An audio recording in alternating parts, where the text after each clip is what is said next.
2-3 दिवस झाले तू नारगाव काढत होतो. बाईच्या लक्षात आलं, बाईने मला उचललं. रात्री तिने बघितलं कांताने मला उचललं, फरफडत बाहेर काढलं. चल, प्रत्येकाच्या घरात बाई पाहिजेनच.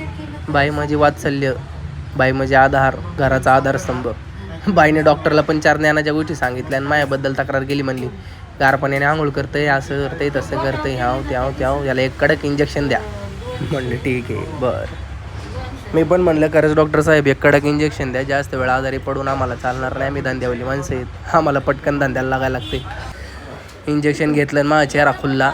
बाईला बघ सकाळी विचारलं, बाई म्हणली कसं काय वाटतंय? म्हणलं भारी वाटतंय. म्हणलं आता काय करते. मस्तपैकी तिने नाश्ता दिला, मस्त चहा नाश्ता केला. सकाळ सकाळ गोळ्या खाऊ घातल्या तिने, बळच गोळ्या खाऊन झाल्यावर पाठवली. म्हणलं बरं ठीक आहे. मस्तपैकी परत ती सारखी विचारपूस करायला लागली मला.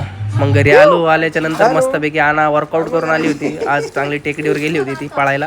तिला आंघोळ घातली मस्तपैकी. मम्मीने पण शॅम्पूमध्ये पाणी मिक्स केलं. शॅम्पू संपला होता तर शॅम्पूत पाणी मिक्स करून तिला आज पाण्याने आंघोळ घातली कडक.